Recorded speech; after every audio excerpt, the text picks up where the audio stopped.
To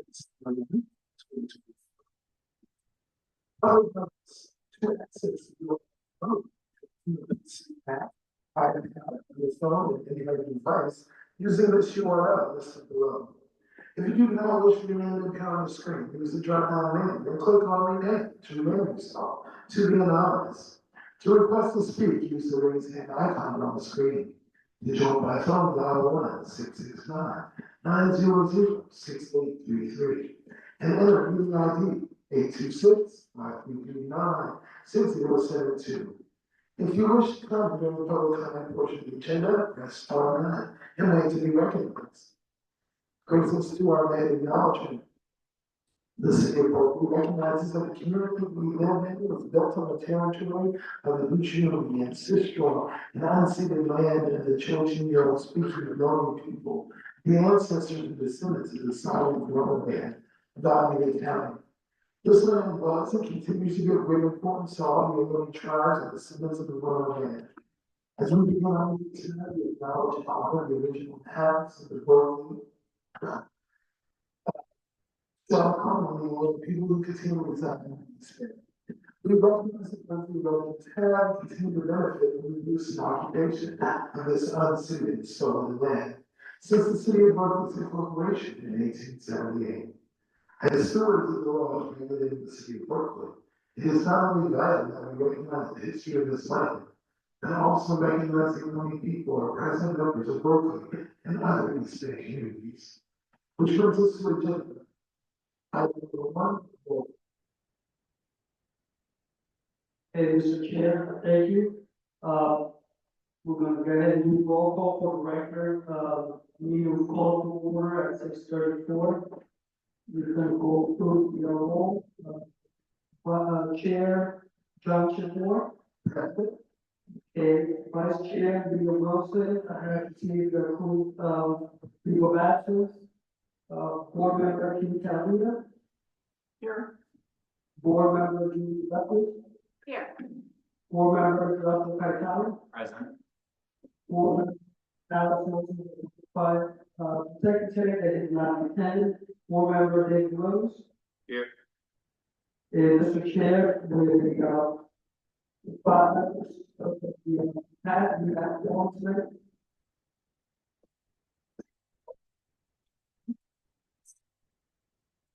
Thank you, Director. And this takes us to agenda item number 2, approval of the agenda. For our records and reference, I'd like someone to make a motion to strike 9A from old business. Board Member Wilson and Board Member Moses are not here. And I believe we should move that to our next meeting. So moved. I'm seconded. Do you have any objections? Okay, the motion carries unanimously to strike from this agenda item 9. Is there any other changes, additions, or extractions that we need to make on the agenda at this time?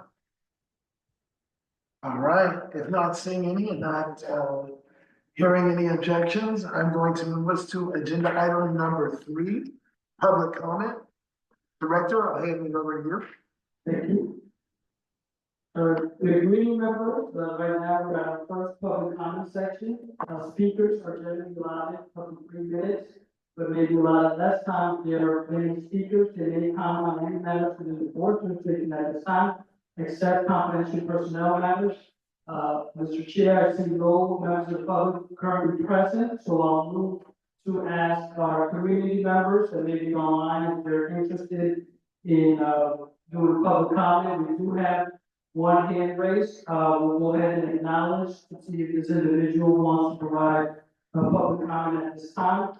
AP, we all want to allow you to talk. Please note at this time we're providing 3 minutes to talk about any matters in the board jurisdiction except confidential personnel matters.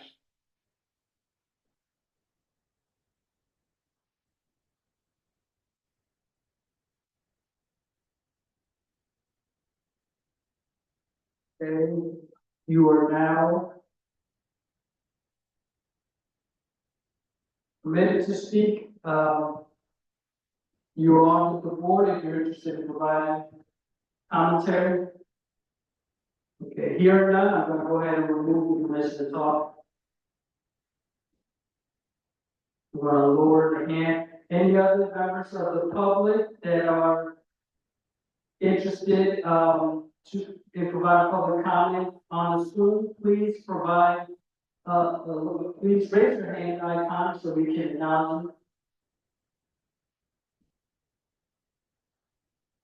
Okay, Mr. Chair, I don't see any additional hands raised at this time.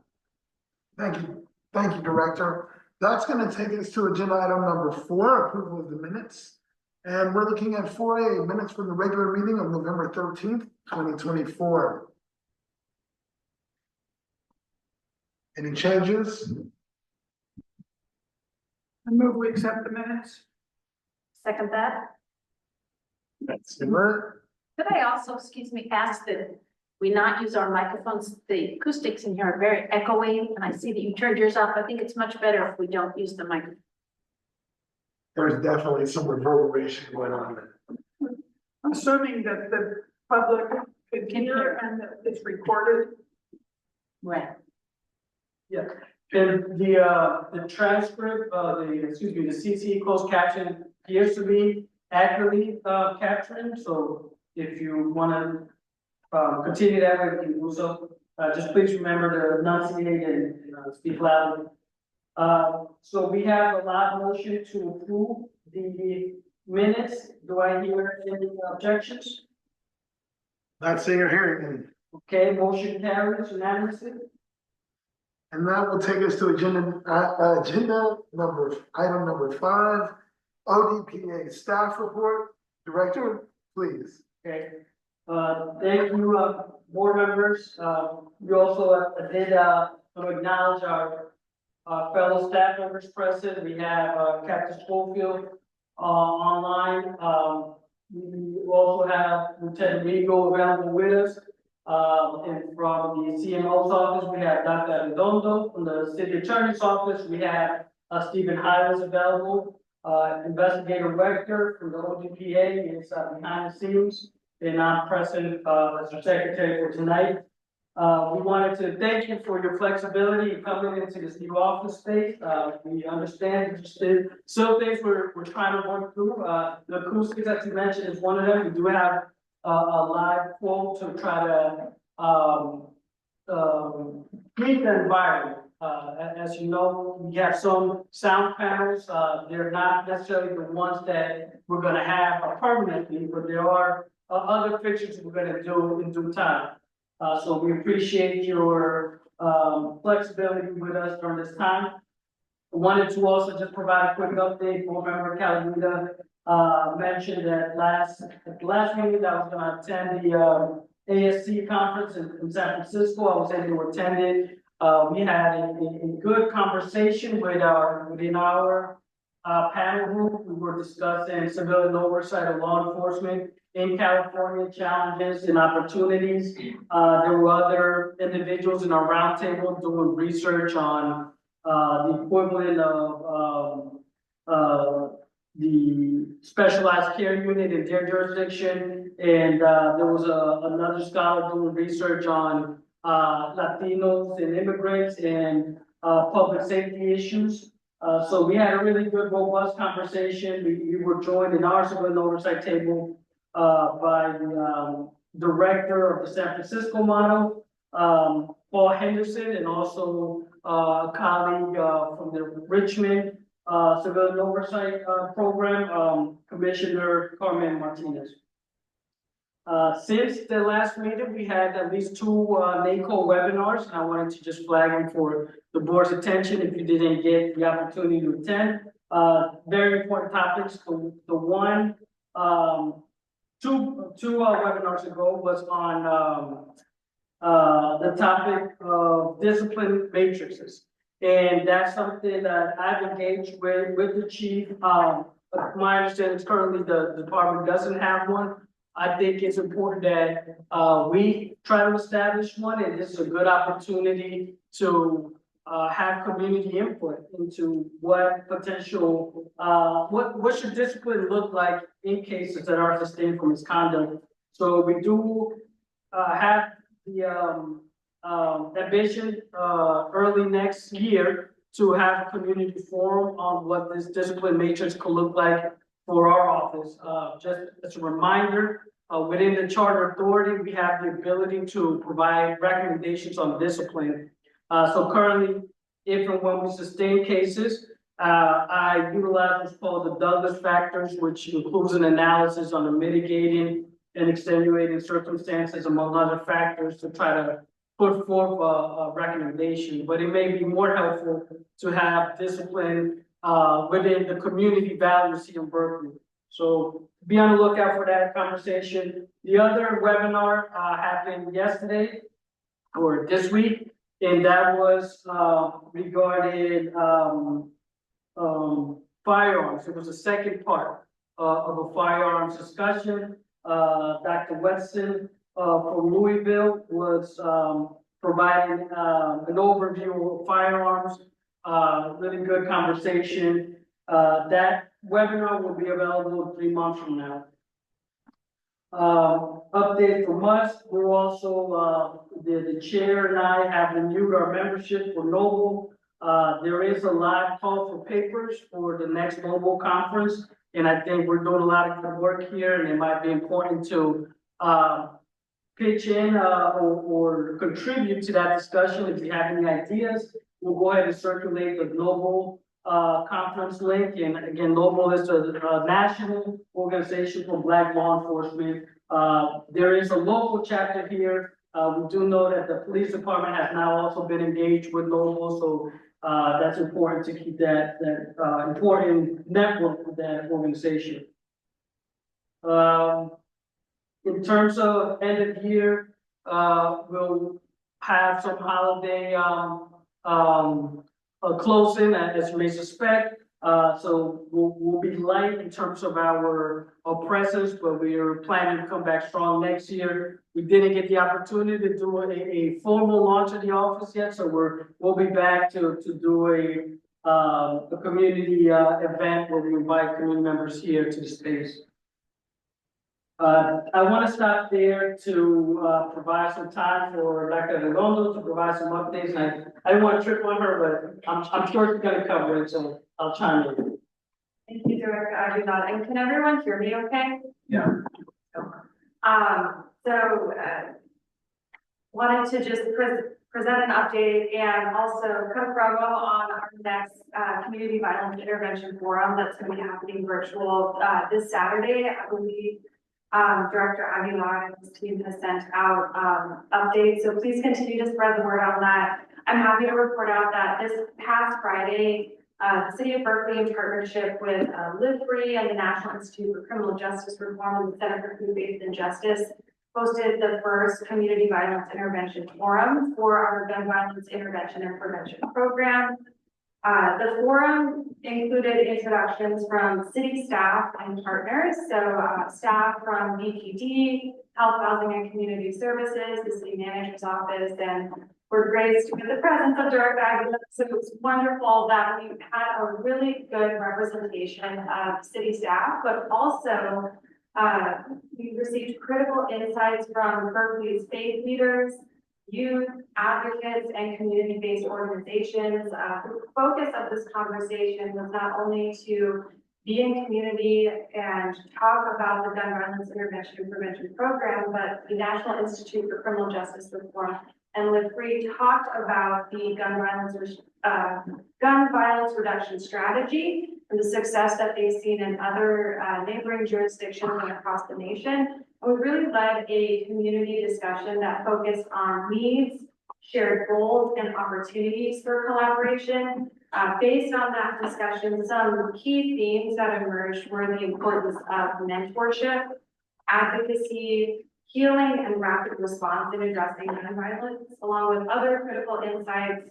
One thing that I want to mention is this is just part one. So please, if you're able to attend the virtual forum on Saturday, I'll include more information on that for the minutes, but I know that's also been, the word's been getting out about that. And this is the first of many that we're hoping to do, so just really appreciate your partnership and collaboration on this work.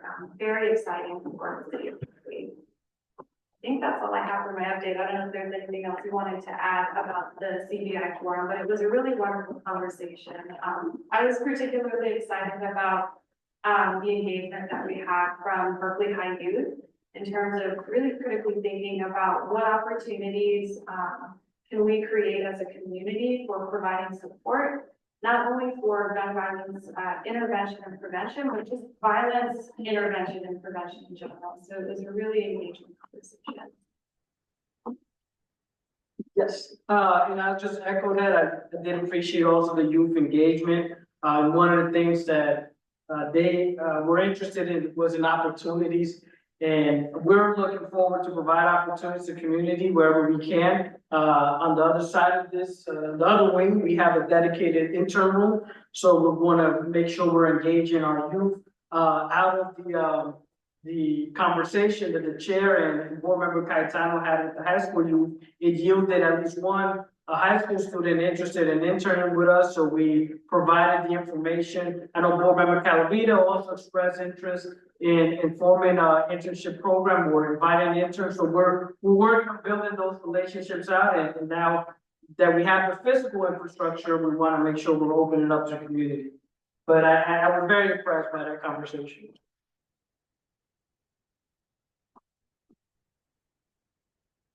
Yes, Now, if there's any questions for our office, we're happy to take it. can I open it up to the board? Anything we want to address? It's the end of the year, everybody's like, no, sir. And with that, that will take us to the chair and board members' reports, agenda item number 6.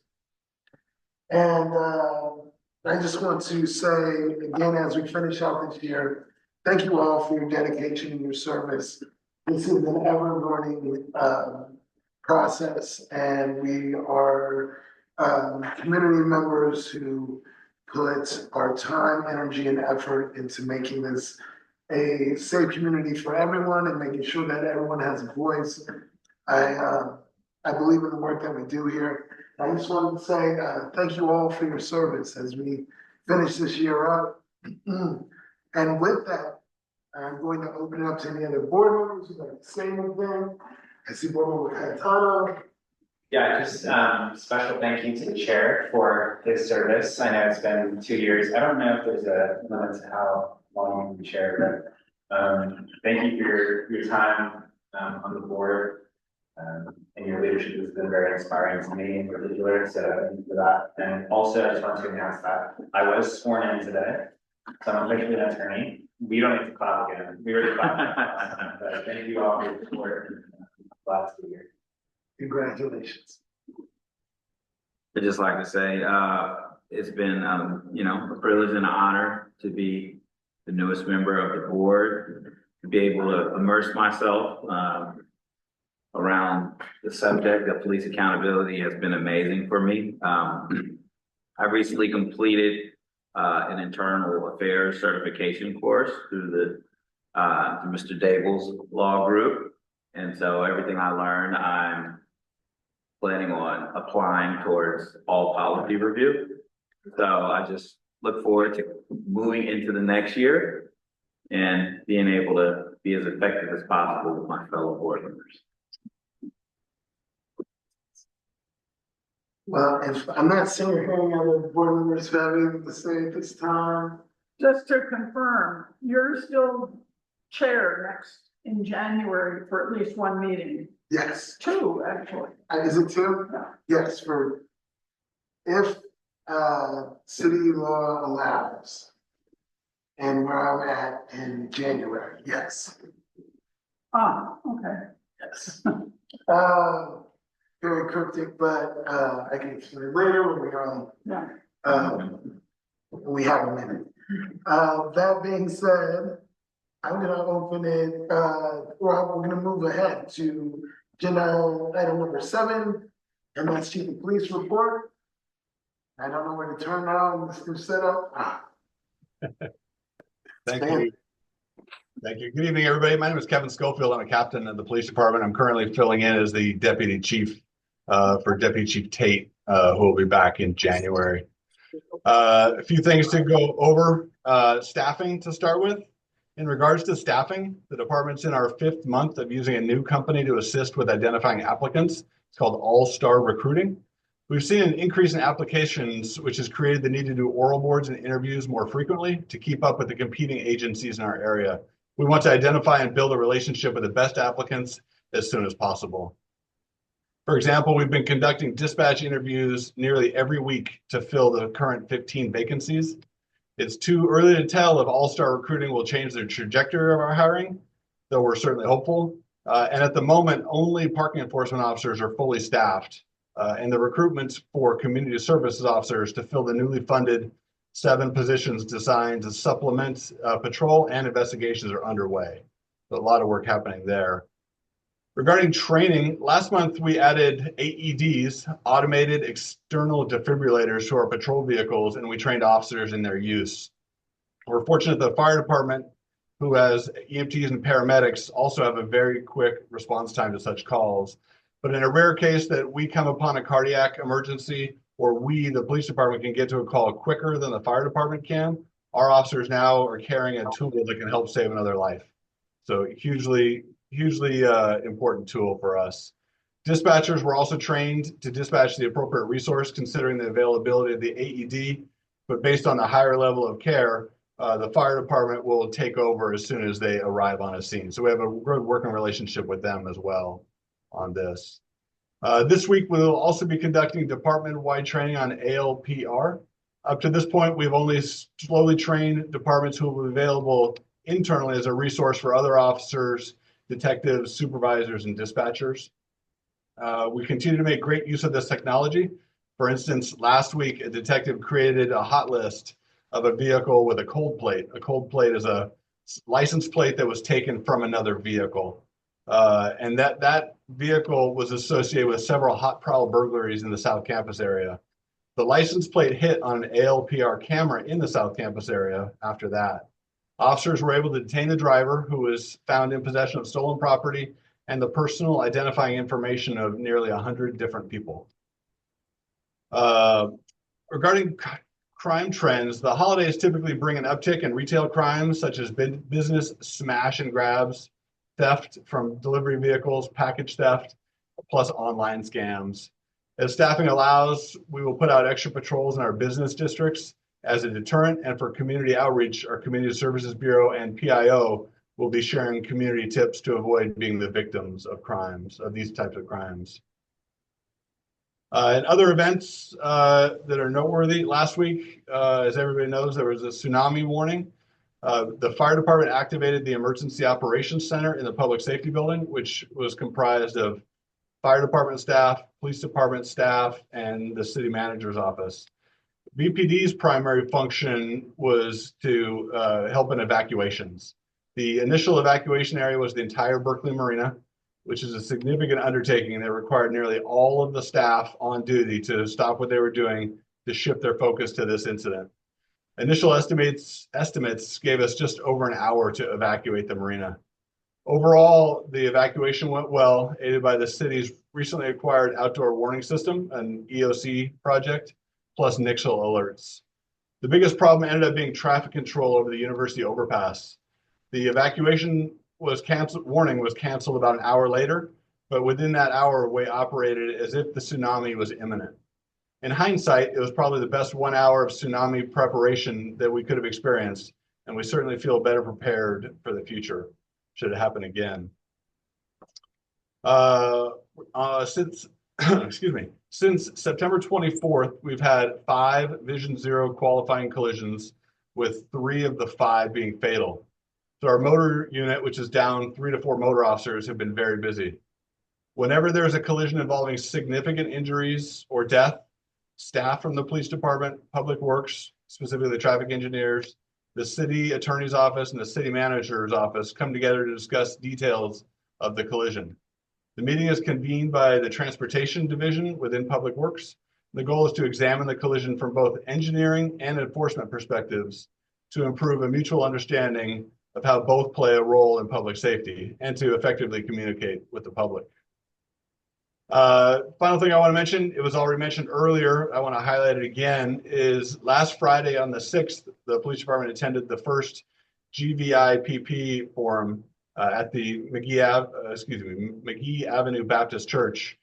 The community, especially the youth who participated, greatly contributed to the discussion and made for an excellent initial community forum. We certainly look forward to attending more of those in the future. And that's what I have to report on behalf of the chief. Thank you very much.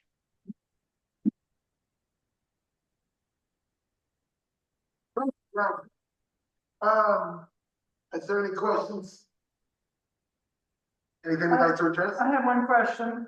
Captain, thank you for that report.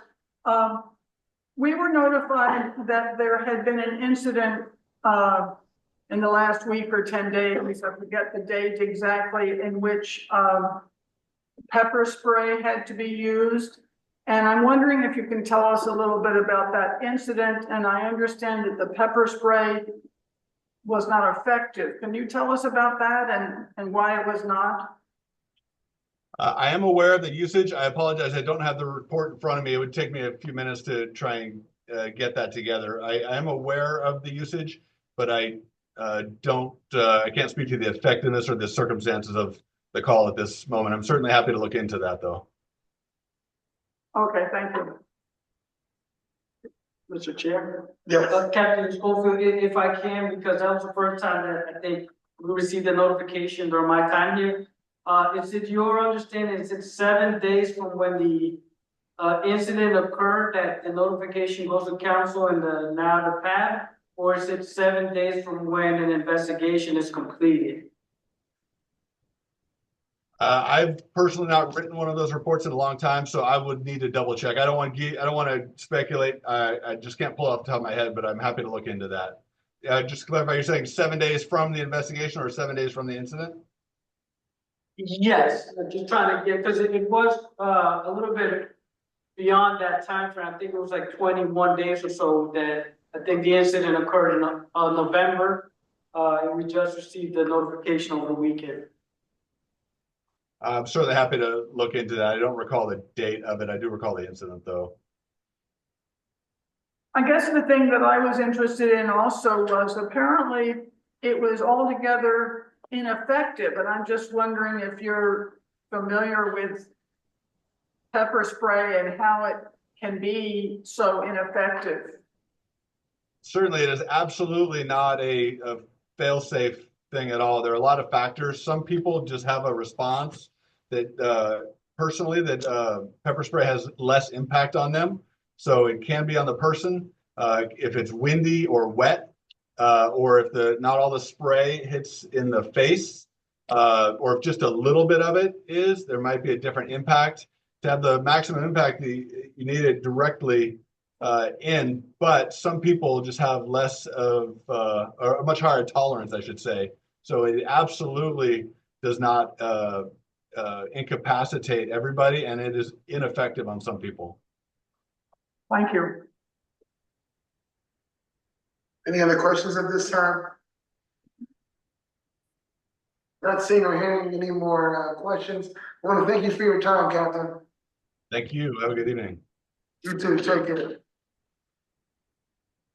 That brings us to agenda item number 8, subcommittee reports. Director, if you want to rattle through. Yes, I can do that. The first subcommittee on the list is the regulations, chaired by board members Calhoun and Lethbridge. So we're going to have our first meeting with the union negotiators next Wednesday, the 18th in the morning. Up to now, we've been meeting with the city stakeholders. So that's all I have to report. Thank you. Next subcommittee is fair and impartial policing, fair and impartial policing implementation. Nothing to report except it's on the agenda later on, so I'll talk about it then. Okay. Next item is surveillance technology policy subcommittee. Okay, next subcommittee is policy and practices related to downtown task force, invite unit allegations. Again, that'll be on the agenda a little bit later. I have nothing other than that to report. Next subcommittee is the body worn camera, policy subcommittee. Nothing to report. Conflict of interest. Also nothing to report. Okay, the next one we'll skip is, chaired by, Vice Chair Wilson. Next one is the policy reviews, subcommittee, with board members Leftwich, Cayetano, Moses. Yeah, and board member Cayetano will provide an update.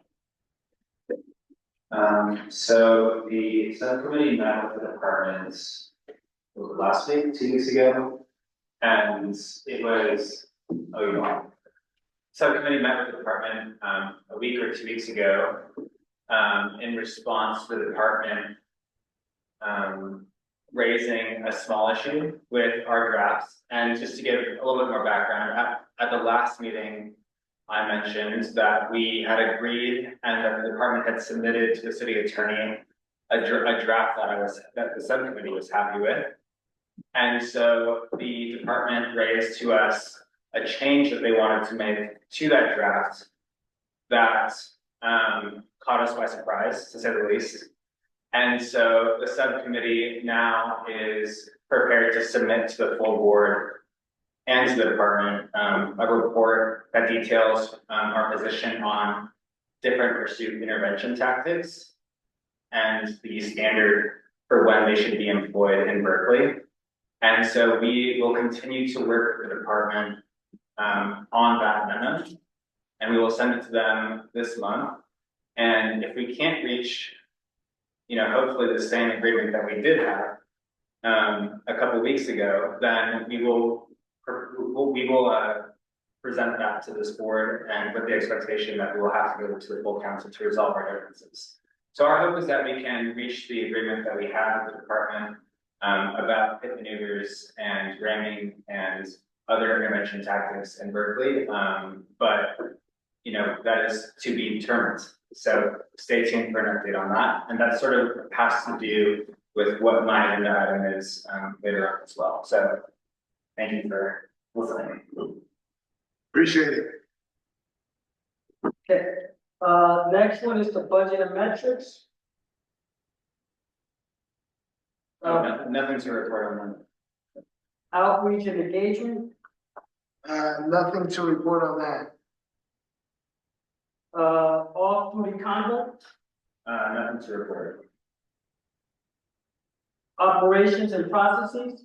That's, Vice Chair Wilson and Moses, Board Member Moses, and then, department policies 1010 and 1034. Still under review, nothing to report.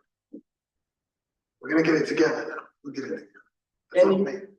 Any updates from, the EIS work? No, just that we expect in January for the entire process that we've been going through so far to be finalized. So stay tuned for that as well. And there's 2 policy reviews that are being led by the chair and, on his behalf. And being here, I'll just say that the staff has been supporting, and, we are also engaging with some community stakeholders to be able to do a robust analysis on these. And that is the one on, I'm sorry? I was gonna say voice. Yes, the voice stress analysis and the AI technology. Well, that one, they use staff led this time, but yes. No additional subcommittees listed. Can I ask a question on subcommittees? Is it it's more for board member Leftwich? Would it be desirable for us to collapse the body worn camera into the policy subcommittee, since that the next thing will be? I mean, it will be on its policy once we get through the vehicle pursuit, so. I think, I would just move that we fold in the body worn camera subcommittee into the policy committee. Are we adding any other members? We'll do that. Who is on it? It's me and board member Leftwich, so it's. Board member Moses was on it, but I think he switched over to.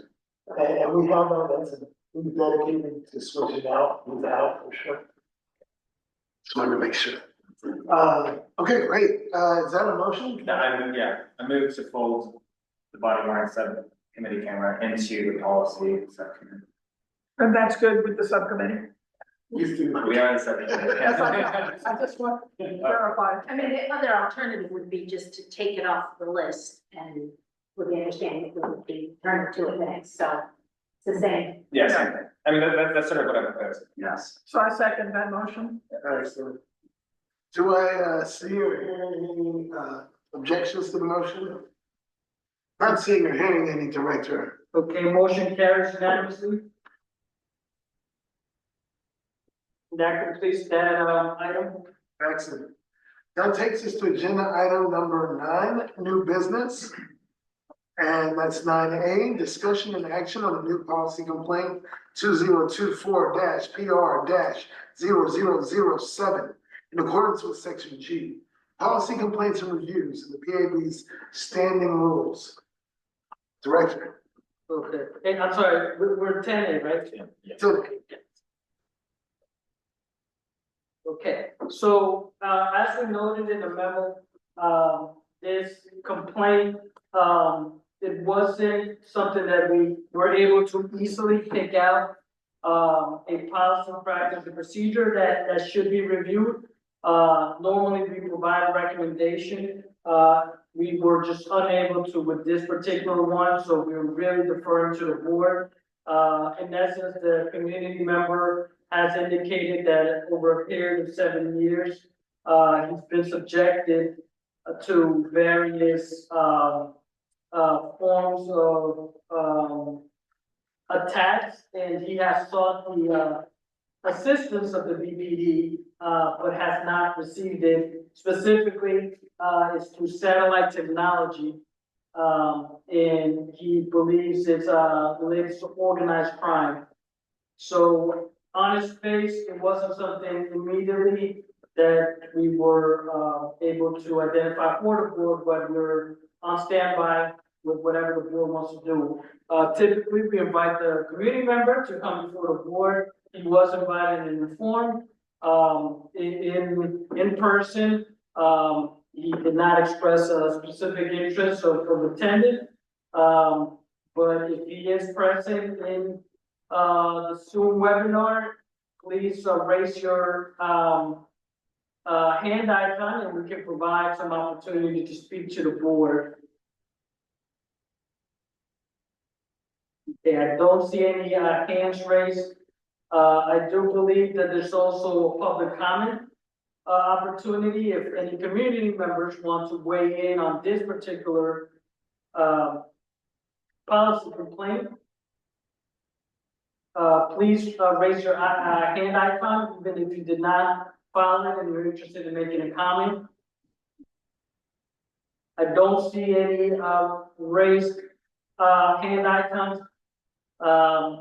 So, Mr. Chair, I will turn it over to you. okay. So, yeah, board member Lynch. I move that we reject the policy complaint. I second that.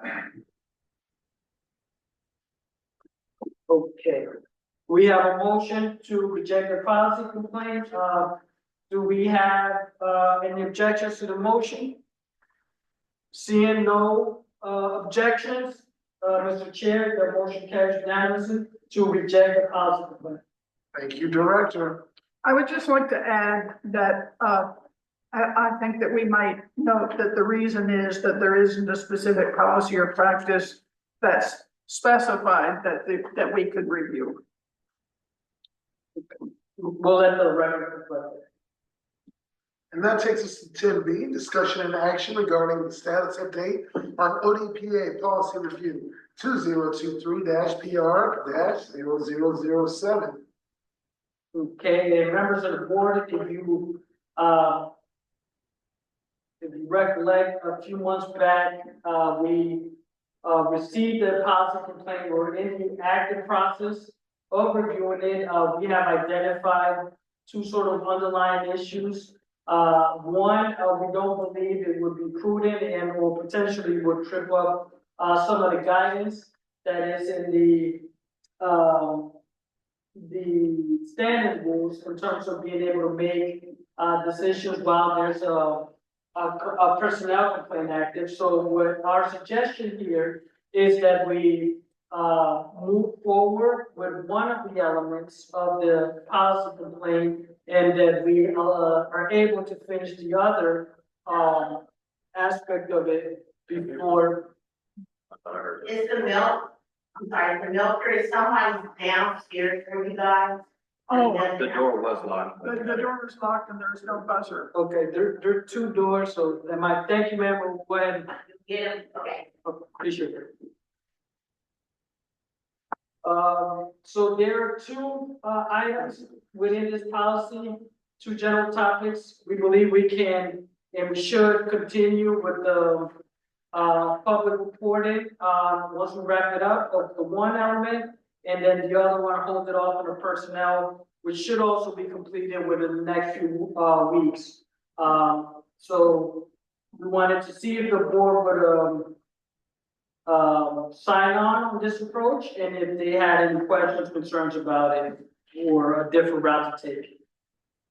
Does anyone have any questions or concerns? Are we clear on what the ask is?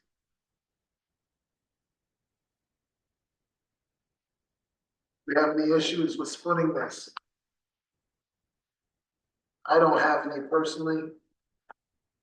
I'd love to hear other board members' thoughts before we ask for a motion. Are we okay with it?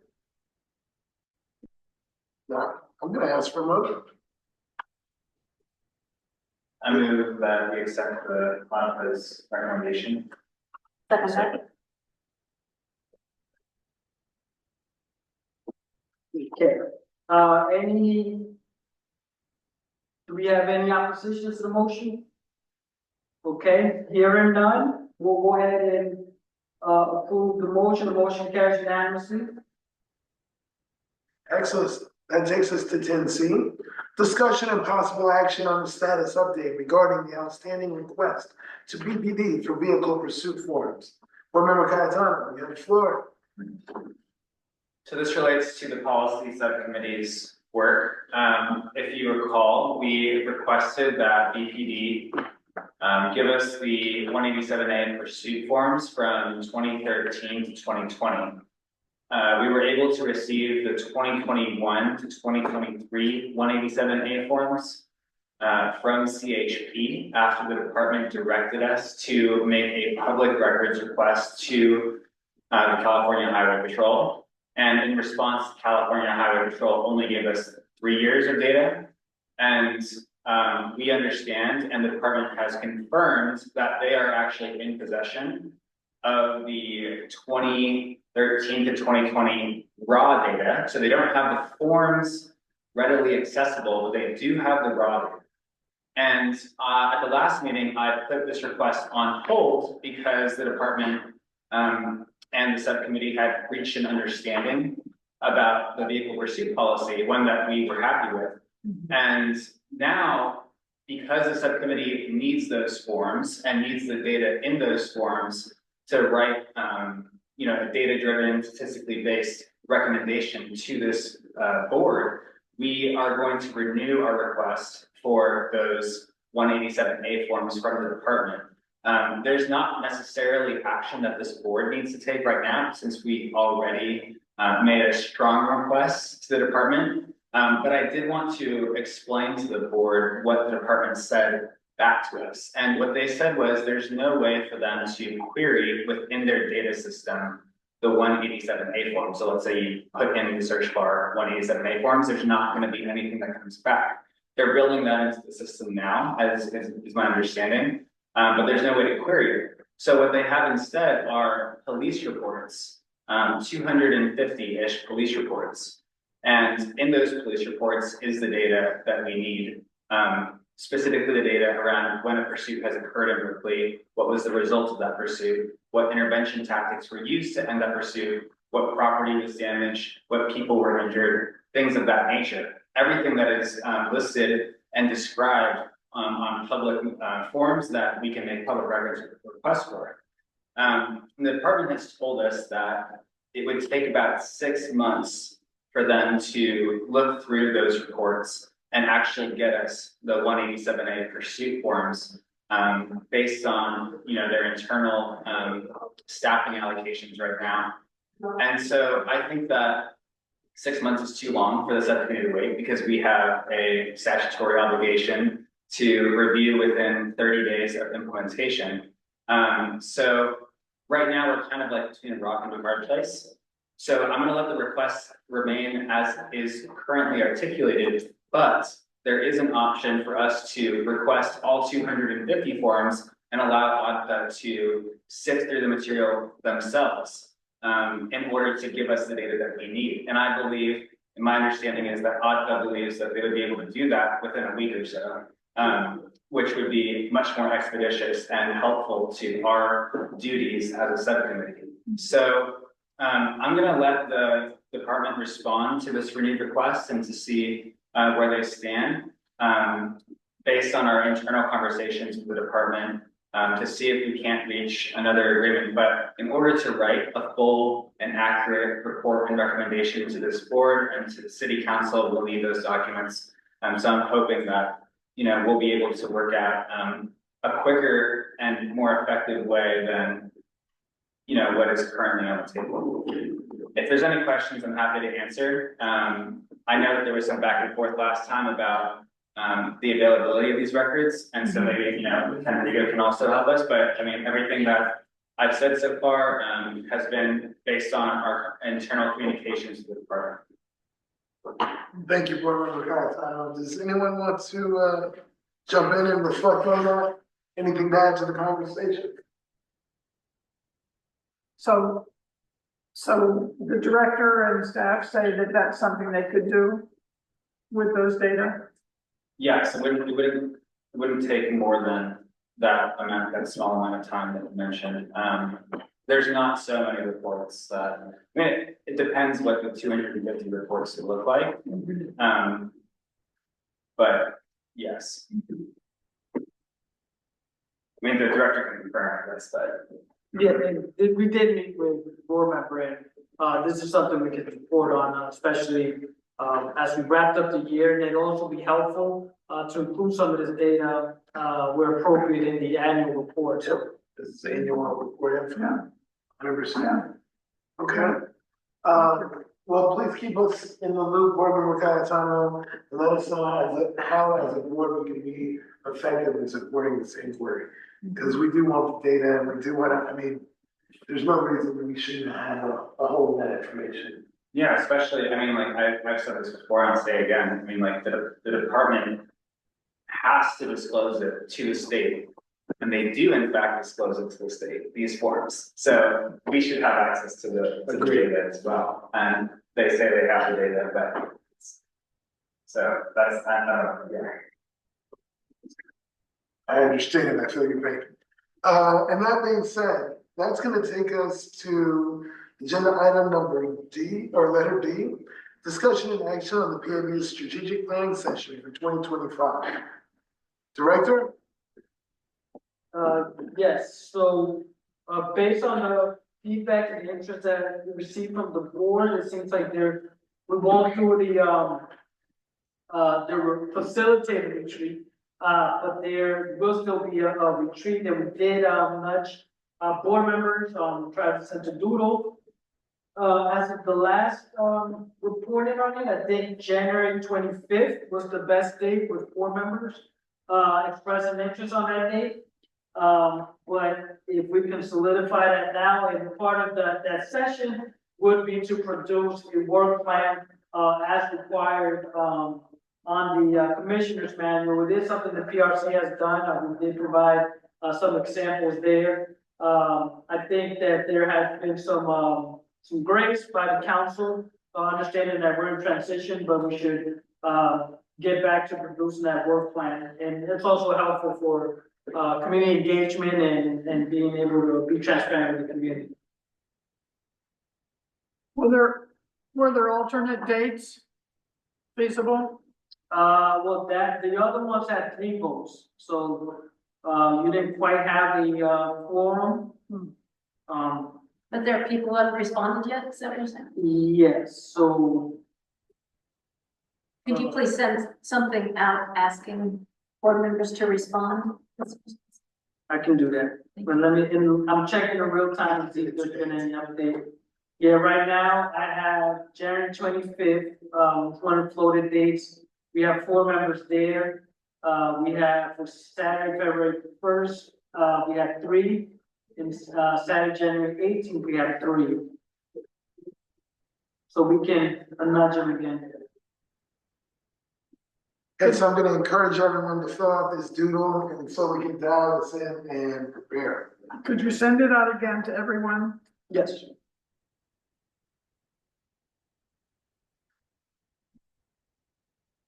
Anything else with the development of PAB's 2025 work plan?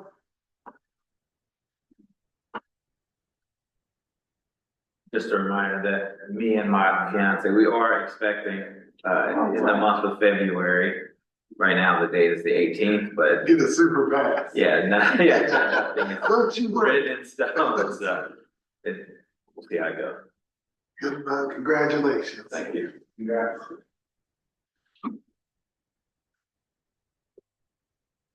Director, is there anything else we need to speak on about this? I think just there's a note there that, and I don't think it was as relevant before because the PRC incorporated both staff in the office, but we're also developing our work plan as an office, so we'll have it ready for you to consider. We have some events, as you mentioned, we have interest in developing our intern program. We had the ability to host person last year through partnerships, and we plan to do that again. So we'll be having more programming in conversation. So we'll provide a list of events that we're going to be doing for your consideration as well.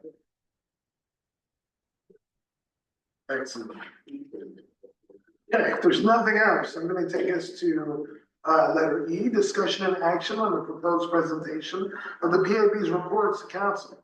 Remember, we gotta be there. This is our time. So this is just, it's short and I can, refer to both little 1 and little 2 here, the texting scandal report and the fair and impartial policing report. As you may remember, back in October, the texting report had been sent from the agenda committee to the public safety committee, and looking at the way the dates happen and the time that is required to send them in ahead of time to the council, it appeared that wouldn't be presented to council until the earliest, it would be the last council meeting. And given that there were going to be many new members of council and a new mayor, it seemed to make sense to hold off on that. So this body agreed to hold off on submitting or presenting both of these reports to council until the new council is seated, which it is now. So so this is just to get some agreement on if and when we resubmit. And I would recommend that we resubmit each of them.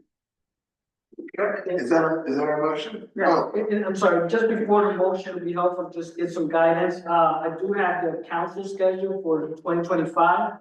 So if we want to make the January 21st meeting, we can make it. We have to submit it by 12/19.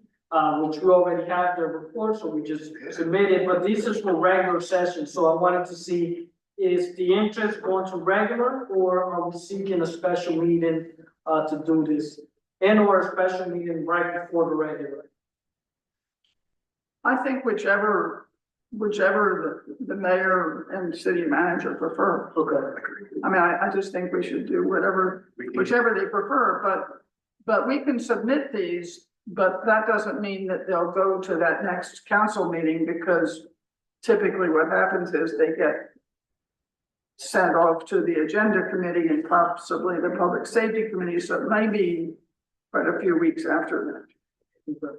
From what I'm hearing and my little bit of knowledge of city hall politics is that we will have an audience with these reports. Good, yeah, They're ready to hear. so I think we should, it's been a while coming, so Yeah. let's move on this. Excellent. So, can we get the motion you're about to? Yes, so I move that we resubmit each one of these. And I don't know what the rest of you think, but I don't think it would necessarily be great to submit them both at the same council meeting. It seems like they deserve separate, presentations, and Is that something we would put in the transmittal, or should we then not submit them simultaneously? How does that work? I doubt you would give this to opening the city meetings for possible. yes, Well, we can specify to the clerk that we're submitting this one for this meeting and then this one for this meeting. okay, that would be good. Is there a, order preference here?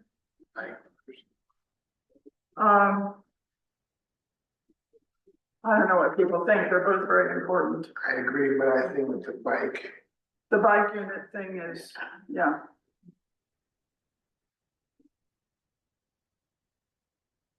The one that was about discrete incidences, and so maybe that one first.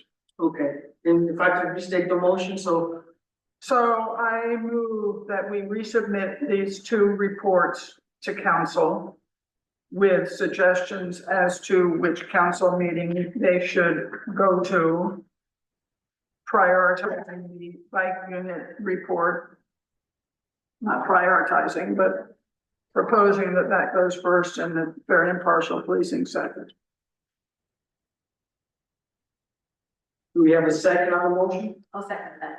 Okay, motion seconded, do we have any opposition to the motion? Hearing no opposition, the motion carries unanimously.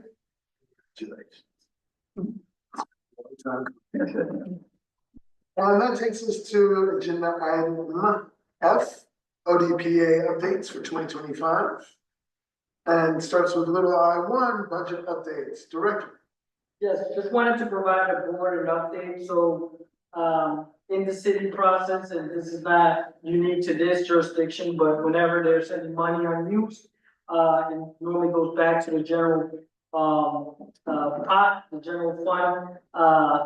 We, as a charter department, the council has traditionally allowed us to keep our salary savings, and they have allowed us to do that with this past fiscal year. So this is not new money we received. We just had some salary savings that we requested to carry over. And in order to have them carry over, we have to be very specific about what we're gonna do with the money. So it was helpful. I mean, it's difficult being short on staff, but there's the other side of it that it frees up some money for programmatic efforts. So we provide the list there so you can be aware of where we're planning to go. I know one of the things that we have received feedback and gentle nudges to the point of becoming elbows at this point is that a social media presence, and we're not opposed to it. We believe in it. We just want to do it respectfully. We want to do it responsibly. So we will be engaging with someone that can provide some sort of analysis to us in terms of how to put this together, a strategic plan with our limited resources. I think on the safe side, we'll definitely have a LinkedIn presence, but certainly we want to engage in the networks where the Berkeley community members are, so we can engage with them and have a broader impact. We also have been in the process of getting a training simulator that would be helpful for board member training, staff training, and community member training. The chief has provided the opportunity to connect us with a jurisdiction, but the jurisdiction in question is about an hour away, so it's not practicable to send staff and board members. So we're gonna have it in-house We also had the opportunity, to make the request, of increasing the training stipend in our CAT, currently, but there's, an opportunity to increase them. We're just looking forward, we're looking into the mechanics of that. It's not, just want to make sure it's not simply the council allowing us to use the monies, but if there's an additional report or anything. And that's to recognize all the committee work that's been done. Most of the stipend really covers the regular meetings, but there's a lot of work being done outside of that. And, one of the other things I want to highlight there is the public safety pulse survey. We get inquiries from council members and members of the community on how we're doing. We have the charter mandate to try to improve police community relations. We don't have a real way to measure that. So a survey, a systematic one, generalizable one, would allow us to establish a baseline, and hopefully we could get continued funding to be able to see how we're improving these relations over time. So that's in essence what we're going to be doing with the money.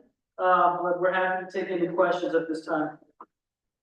You know, bring that to board members. Do you have any questions about what we've heard? I don't have a question, but and I also don't throw elbows, but I do support the social media push. I think that this day and age, makes a lot of sense for an outward facing, commission like us to be, outward facing online, to the community. So, eager to see what you guys come up with there. Thank you. Any other comments? Questions, concerns? What are you thinking about the survey director in terms of how that would be distributed? I think we're gonna partner with somebody, so we're gonna see if somebody, can assist us with that endeavor. We have a lot of community or a lot of academic institutions nearby. We'll see somebody that can do it when I was in Fairfax. We partnered with the, George Mason's criminology program. Cynthia Long was the one that did took the lead on our community survey there, and they actually did it pro bono, but it really, in the initial round, it didn't include civilian oversight, but we also want to now include a question about that. So we're tracking what community members feel about us, and if they don't know about us, that will also help us increase our targeting and our outreach efforts. So I know the Golden School is actively reaching out to city government and wants to have more of an active role and relationship. This is the perfect opportunity. That's what we do up there. So I would love to bridge that gap. And if there's anyone we need to communicate with up there to get that happen, we can do that. The PRC did a survey, an outreach survey in the last period of its existence.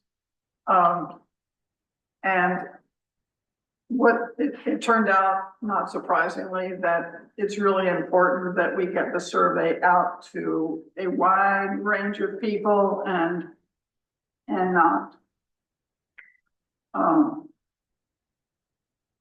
not just the usual people that we hear from. Yeah, I agree with that, and we wanna, be very mindful about accessibility. I think there's some neat opportunities with utilizing the city's resources. We have ArcGIS. They have a survey 123 tool where we can potentially have community members just fill out the survey, and then also we'll know where the relationships are and can use some more support in terms of districts and geography within so we're trying to do a good job here and again, make it sustainable, not just do a one-off, track it across time. And Director, do you have anything to add with programmatic updates?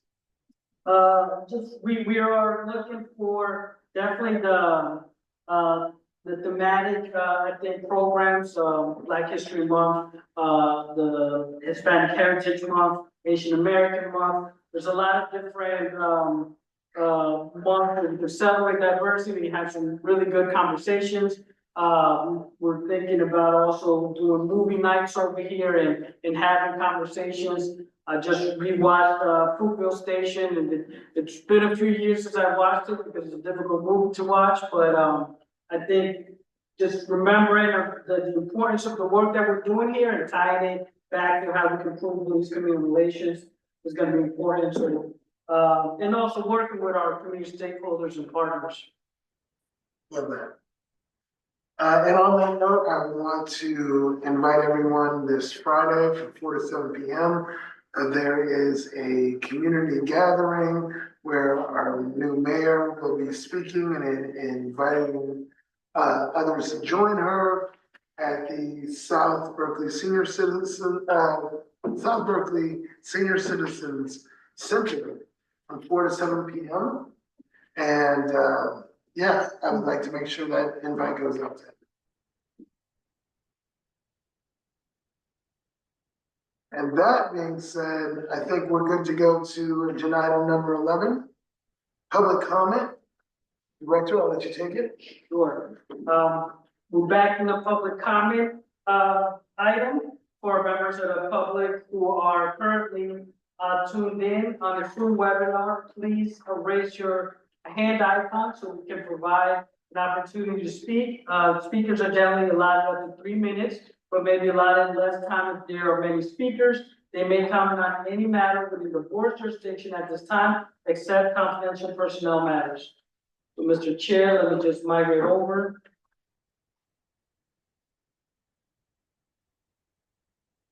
And again, for our members currently tuned in on our webinar, if you're interested at this time in addressing the board or the public comment, please raise your hand icon.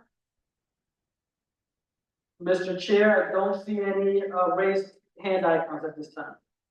Thank you, and I appreciate that, Director. That takes us to agenda item number 12, closed session. And for our members on the webinar, please note we're going ahead and pause the recording now. We'll be back after the closed session.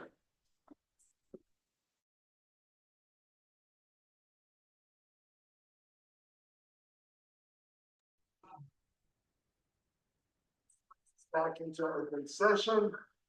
We have accepted all of the recommendations of the ODPM. And now I'm going to ask for a motion to adjourn. So moved. Second. And thank you all for this work this evening. Take care.